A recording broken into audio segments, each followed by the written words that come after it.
have done a great service.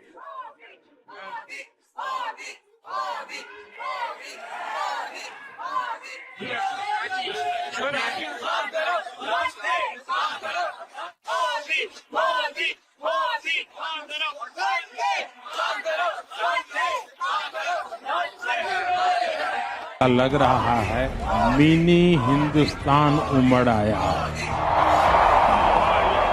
सबके दिल में एक ही गूंज है, भारत माता की, भारत माता की। हम बात कर रहे थे महाभारत और रामायण की, और जैसे कि आपने देखा कि कुवैत की गवर्नमेंट ने जो है वो इसको प्रिंट किया है और अरेबिक में प्रिंट किया है। तो वो सब आम लोग जो समझते हैं कि सिर्फ कुरान को अरेबिक में लिखा जा सकता है, उनको डेफिनेटली पाकिस्तान में बड़ा एक जोर का झटका लगा होगा। उसके साथ ही गाना बजा होगा, जोर का झटका, वो क्या धीरे से लगा। तो वो खैर इस किस्म का मेरे ख्याल है फजूल गाना है, लेकिन ये कि एनीवे यहाँ पर मुझे वही याद आ रहा था। तो मेरा ख्याल है कि कई लोगों को जरूर इस बात से परेशानी हुई होगी, इस बात से लोग कह रहे होंगे ये क्या हो रहा है इस्लामिक कंट्री में, ओहो ये तो हराम है। अब कहीं ऐसा ना हो कि मक्का में भी हम हनुमान चालीसा जा करके पढ़े, क्योंकि कुवैत में तो रामायण और महाभारत जो है वो स्टार्ट हो चुका है। वहां के, जहां तक मुझे खबर आई है, वहां के कुवैत के स्कूल में भी मिडिल ईस्ट की तरह रामायण और महाभारत को सोशल स्टडीज में डाला जाएगा। और जैसे मिडिल ईस्ट में श्रीमद् भगवत गीता को सोशल स्टडीज में डाला गया है, उसी तरीके से कुवैत भी अपने सोशल स्टडीज में उसको डालेगा। हमारे भारत के प्रधानमंत्री आदरणीय मोदी जी को हमेशा टारगेट किया जाता है कि वो तो सांप्रदायिक हैं, वो तो कट्टर हिंदू हैं। तो अभी जो इतिहास के पन्ने में खोलूंगी उसमें ये बताऊंगी कि कुवैत की लड़ाई हमेशा से मुस्लिम मुल्कों से ही हुई। और देखिए जब कट्टर हिंदू कुवैत पहुंचा तो वहां पर वो जुब्बा पहने हुए और साफा पहने हुए और ना जाने हजारों बार हज किए हुए लोग कैसे उनको सर पलकों पे बिठा रहे थे। तो मुझे कभी कभी आश्चर्य होता है कि पाकिस्तान हो, बांग्लादेश हो या भारत हो, यहाँ के मुसलमान आखिर चाहते क्या हैं? क्योंकि यूएई मिडिल ईस्ट का मुसलमान तो रिफॉर्मेशन चाहता है, जो 54 या 55 मुस्लिम मुल्क है वो तो रिफॉर्मेशन चाहता है, वो डेवलपमेंट चाहता है, वो आदरणीय प्रधानमंत्री मोदी जी का साथ चाहता है, वो भारत का साथ चाहता है। लेकिन आखिर बांग्लादेश और पाकिस्तान और भारत का मुसलमान क्या चाहता है? इसलिए मुझे हंसी आ रही थी। अब ये जो मोदी साहब की सोच है कि हम मिडिल ईस्ट को उठा रहे हैं और ये कह रहे हैं कि भाईजान हम कोई यहाँ पे वो जिसे कहते हैं ना, हम आपके ऊपर डिपेंडेंट नहीं है, that's kind of a story. Then फिर वो जारी बात है अपनी कम्युनिटी को बताते हैं कि देखें आज दुनिया में meditation day and yoga day मनाया जाता है। So telling the Indians in the Middle East, look the world is working with us, दुनिया आज हमारे साथ काम कर रही है।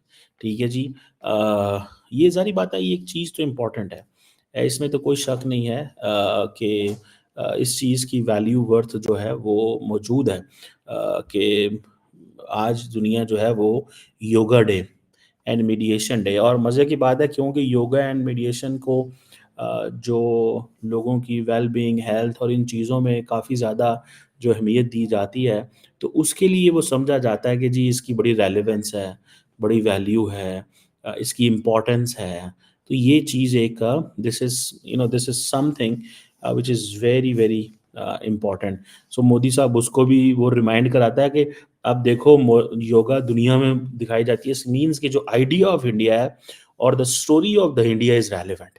अब हिंदू वे ऑफ लाइफ जो है, हिंदू वे ऑफ थिंकिंग जो है, जो बिलीफ सिस्टम है, इंडिया बता रहा है दुनिया को कि देखें ये है वो इंडिया इस लाइन पे काम कर रहा है। सो अब इंडिया अपनी किताबें जो है, जो इस स्कूल ऑफ थॉट से हैं, हिंदू स्कूल ऑफ थॉट से हैं, या ओवरऑल जो इंडियन वे ऑफ लाइफ है वो दुनिया को बयान किया जा रहा है। और मतलब ये एक this is something very interesting for many of us those who have not known this side of India. Kuwait की तरफ से भारतीय प्राइम मिनिस्टर नरेंद्र मोदी साहब को दी हाईएस्ट सिविलियन अवार्ड से नवाजा गया है। PM Modi gets the highest civilian award from Kuwait, और वो अवार्ड है Mubarak Al Kabeer, the order of Mubarak Al Kabir, a knighthood distinction जो दी गया है पीएम मोदी को। और ये बात याद रखिएगा कि मोदी साहब को ये जो अवार्ड दिया गया है, the order of Mubarak Al Kabir, a knighthood distinction, ये रॉयल फैमिली मेंबर्स को दिया जाता है। तो मोदी साहब के पास 20 से ज्यादा इंटरनेशनल अवार्ड्स हो चुके हैं। 20 इंटरनेशनल अवार्ड्स इंडिया के करंट प्राइम मिनिस्टर्स को मिल चुके हैं अब तक। वो कहते हैं कि जिसको खुदा, भगवान या ये कायनात, यूनिवर्स नवाजे और अवार्ड पर अवार्ड दे रही हो तो उसकी इज्जत, यानी जिसको इज्जत मिले उसकी इज्जत करनी चाहिए। भाई ऐसी ज़बरदस्त पॉपुलैरिटी, ऐसी इज्जत और ऐसी रिस्पेक्ट, इतने अवार्ड्स किसी प्राइम मिनिस्टर को मिलते हुए मैंने नहीं देखे। मैं आपके सामने अभी लिस्ट रखूंगी जो जो अवार्ड्स मोदी साहब हासिल कर चुके हैं, लेकिन अभी हम बात करेंगे इस अवार्ड की। इसके ऊपर उन्होंने, नरेंद्र मोदी साहब ने ये अवार्ड डेडिकेट किया अपनी आवाम को, अपनी नेशन को, इंडिया को। उन्होंने कहा कि मैं ये अपना अवार्ड डेडिकेट करता हूँ अपनी नेशन को, अपने लोगों को, पब्लिक को। तो भारतीय आवाम को, भारतीय पब्लिक को उन्होंने ये अवार्ड दिया। उन्होंने कहा कि ये जो उनको मिला है ये एक्चुअली उनकी पब्लिक के लिए है। ऑब्वियसली जाहिर है कि वो 1.5 अरब से ज़्यादा आबादी के प्राइम मिनिस्टर हैं, तो उनकी पॉपुलेशन को ही मिला ना, उनको अगर मिला उनके लिए फ़ख्र की बात है। तो भाई उम्मा का चुम्मा मिल गया है इंडिया के प्राइम मिनिस्टर को। वो सारे उम्मा के सारे चुम्मे जो है ना वो उसी तरफ जा रहे हैं। ये हो क्या रहा है भाई? ये तो बड़ी फिक्र पड़ गई होगी कि ये क्या हो रहा है। देखें ये उम्मा का जो, ये जो बात की जाती है, मोहब्बत और प्यार उमड़ उमड़ के मोदी साहब की तरफ जाता है।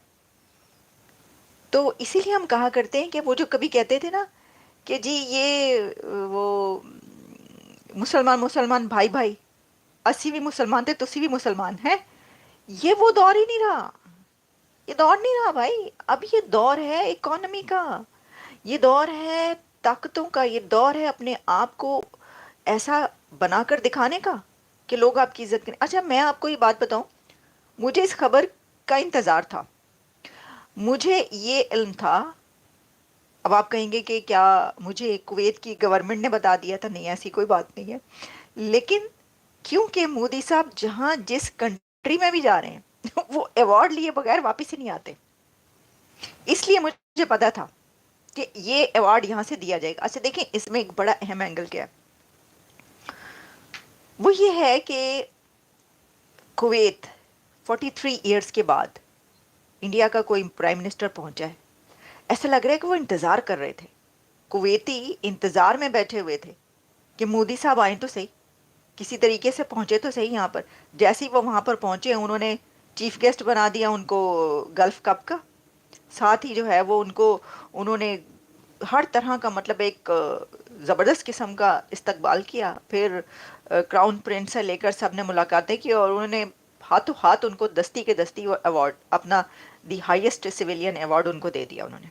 और वो वेट कर रहे थे, मैं आपको ये तो वो इस चीज़ के इंतज़ार में होंगे कि कब प्लान बनेगा, कभी आएंगे। मैंने आपको बताया था कि जो कुवैत के फॉरेन मिनिस्टर वो कुछ दिन पहले जब इंडिया पहुंचे थे उसी वक्त प्लान बन गया होगा कि जब पीएम मोदी प्लान बनाएंगे हमारी तरफ आएंगे उनको ये वाला अवार्ड देना है, क्योंकि पूरी दुनिया के अवार्ड उनको मिल चुके हैं। ये तो रिकॉर्ड बन गया। आप देखिएगा ये मोदी साहब का रिकॉर्ड जो है क्या किसी और के पास है? ये कौन तोड़ सकेगा? जिधर भी जा रहे हैं वहाँ पे अवार्ड। अभी तो देखिए, अभी तो उनकी टर्म में कितने साल पड़े,